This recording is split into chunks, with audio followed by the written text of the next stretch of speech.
नवाद पढ़बो अबाद दाल न पढ़बो गैरुल मग़दूब अलैहिम वलद्दालीन गैरुल मग़दूब अलैहिम वलज़ालीन पढ़ण के शाह वलीउल्लाह बि हराम लिखियो आहे। ॿियनि बुज़ुर्गनि बि हराम लिखियो आहे। शाह वलीउल्लाह त ईअं बि लिखियो आहे त जेको कसदन पढ़ंदो सो काफ़िर आहे। गैरुल मग़दूब अलैहिम वलज़ालीन जेको ॼाणी वाणी पढ़ंदो सो काफ़िर थी वेंदो। अवां मुस्लमान आहियो या काफ़िर आहियो? नहमदुल्लाह अज़ीम वस्सलातु अला रसूलिल करीम अम्मा बाद। अवां की समात फरमाई मुफ्ती अब्दुर्रहीम सिकंदरी साहब जी जै इहा ॻाल्हि कई त शाह वलीउल्लाह रहमतुल्लाह अलैह वलज़ालीन पाण खां मना फरमाई आहे, हराम लिखियो आहे। पर अफ़सोस मुफ्ती साहब शाह वलीउल्लाह रहमहुल्लाह जे किताब जो कंहिं हवालो न ॾिनो त कहिड़े किताब जे अंदरि फरमाए पियो आहे शाह वलीउल्लाह रहमहुल्लाह ते बि कूड़। पर अफ़सोस आहे मुफ्ती साहब इन पंहिंजे उसूल जे मथां बि अमल कोन करे पियो। मुफ्ती साहब ऐं इन जी जमात जो मसलक इहो ई आहे त वलज़ालीन न पढ़िजे बल्कि वलद्दालीन पढ़िजे, पर इन्हनि उसूल ते अमल पाण बि कोन करनि पिया। ॾिसो वुज़ू लफ़्ज़ वुज़ू ई चवंदा आहिनि, रमज़ान रमज़ान ही चवंदा आहिनि जीअं हिन जी किल्प जे अंदरि बि मौजूदु आहे। सिमात फरमाईंदा समझो त अल्लाह पाक जी ख़ुसूसी मेहरबानी हिकु त रमज़ान वरी उन में 5 जुमा मुस्लमाननि खे नसीब फरमाए। रमज़ान शरीफ़ जी घड़ी घड़ी मरीज़ हिते मरीज़ ही चवंदा आहिनि। ख़ादिम हुसैन रिज़वी खे ख़ादिम हुसैन रिज़वी ही चवंदा आहिनि, रिडवी न। ऐं इन्हनि जे मसलक जो बानी अहमद रज़ा ख़ान उनखे अहमद रज़ा ही चवंदा आहिनि, अहमद रॾा न चवंदा आहिनि। अख़्तर रज़ा खे अख़्तर रज़ा ही चवंदा आहिनि, अख़्तर रॾा कोन चवंदा आहिनि। त बहरहाल ख़ुलासो कलाम इहो त जॾहिं त इन्हनि हर्फ़नि खे उअं ई पढ़नि पिया जीअं अकाबरीन उलमाए देवबंद ही पढ़ंदा आहिनि, पोइ अकाबरीन उलमाए देवबंद जे ख़िलाफ़ फ़तवा, अकाबरीन उलमाए देवबंद ते फ़तवाऊं ऐं अकाबरीन उलमाए देवबंद जे ख़िलाफ़ वावेला करणु फ़ुज़ूल आहे।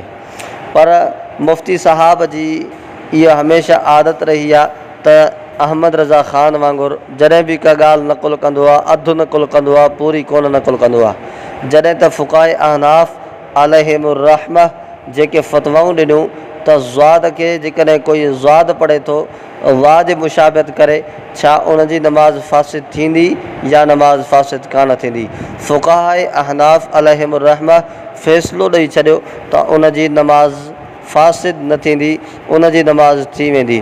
ॾिसो फ़तवा सिराजी जे अंदरि अलामा सिराजुद्दीन अबू मुहम्मद अली बिन उस्मान बिन मुहम्मद अल औशी अल हनफ़ी रहिमहुल्लाह फरमाइनि पिया वलौ क़रअ ज़ालीन बिज़्ज़ाए औ बिज़्ज़ाले ला तफ़सुद सलातुहु, जेको ज़ालीन ज़ा सां पढ़े थो या ज़ाल सां नमाज़ फ़ासिद कान थींदी। नंबर 2 ते फरमाइनि था वलौ क़रअ ख़ुलासतुल फ़तवा में अलामा ताहिर बिन अब्दुर रशीद बुखारी रहिमहुल्लाह वलौ क़रअ ज़ालीन बिज़्ज़ाए अविज़्ज़ाले ला यफ़सुदु, जेको ज़ालीन ज़ा सां या ज़ाल सां पढ़े थो उन जी नमाज़ फ़ासिद न थींदी।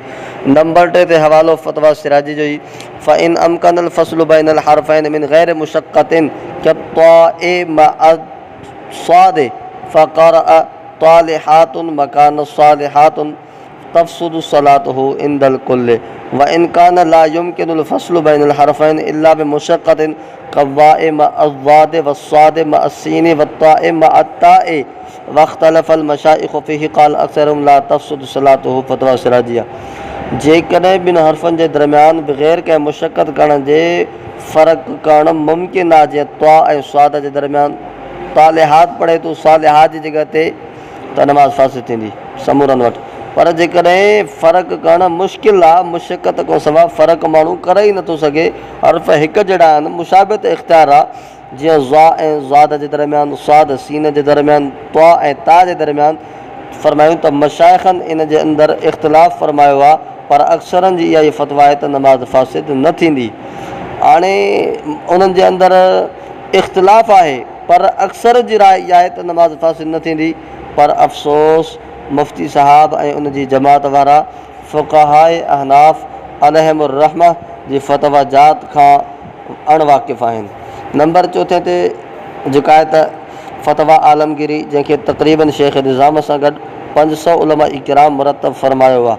उन जे अंदर भी तक़रीबन साॻी ॻाल्हि लिखियल आहे, व इनकान ला युमकिनुल फ़स्लु बैनल हरफ़ैनि इल्ला बिमुशक्क़तिन कज़्ज़ाए मा अज़्ज़ाद वस्साद मा अस्सीन वत्ताए मा अत्ताए इख्तलफ़ल मशाइख़ु क़ाल अक्सरहुम ला तफ़सुदु सलातुहु हा कज़ा फ़ी फ़तवा क़ाज़ी ख़ान।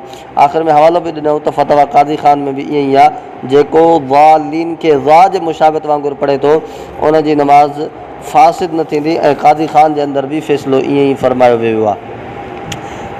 नंबर 5 ते अलामा इब्न आबिदीन शामी मुतवफ़ा 1252 हिजरी फरमाइनि पिया, फ़तवा शामी जे अंदर फ़इन अमकनल फ़स्लु बैनल हरफ़ैनि बिला कलफ़तिन कस्साद मअत्ताए बिअन क़रअत तालिहातुन मकान सालिहातुन फ़त्तक़ू अला अन्नहु मुफ़सिदुन।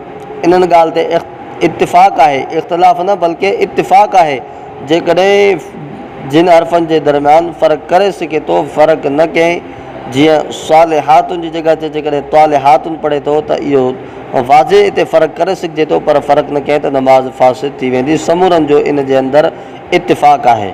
पर अॻिते जेकॾहिं मुशक़त आहे, मुशक़त खां सवाइ मुमकिन ई न आहे कमा हक़ हर्फ़ खे सही पढ़णु, मुशाबित जे करे बग़ैर कंहिं मुशक़त जे उन हर्फ़ खे अदा नथो करे सघे, जीअं ज़ा ऐं ज़ाद जे दरमियान, साद सीन जे दरमियान, ता जे दरमियान।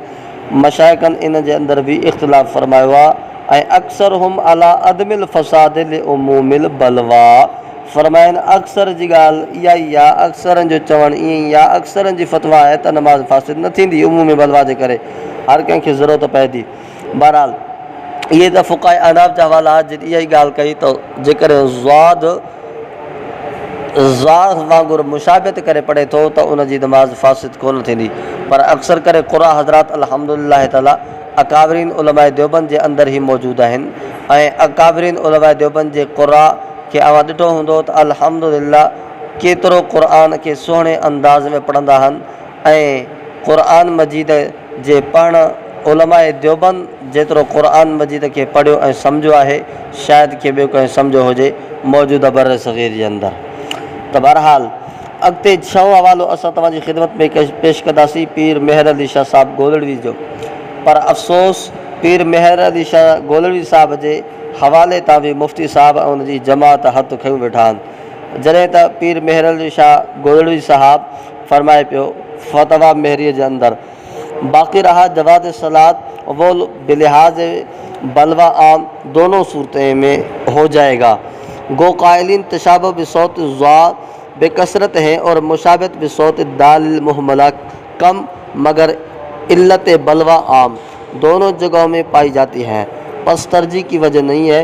लिहाजा अगर बी लिहाज बिसौत ज़ा अदम तमीज़ व अदम तारफ़ मखारज पढ़ा जाए तो कोई मुज़ायका नहीं, क्योंकि अक्सर फ़ुक़हा इकराम बिसूरत तशाबह सूरत ज़ा अदम फ़साद सलात के क़ाइल हुए हैं। ॾिसो इन जे अंदर भी साफ़ वज़ाहत सां फरमाइनि पिया त अक्सर फ़ुक़हा इकराम बिसौत तशाबह सौत ज़ा अदम फ़साद सलात के क़ाइल हुए हैं।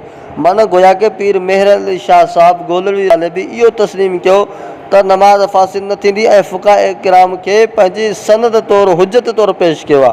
पर अफ़सोस मुफ़्ती साहिबु फ़ुक़हा अहनाफ़ जे हवालाजात खां परे ऐं फ़ुक़हा अहनाफ़ जे इबारतुनि खां अणवाक़िफ़ थी करे उम्मत मुस्लिमा खे नंढनि मसइले जे अंदरि गुमराह करे पियो, ऐं इन जी जमात भी उन जो अंदाज़ भी ईअं ई आहे।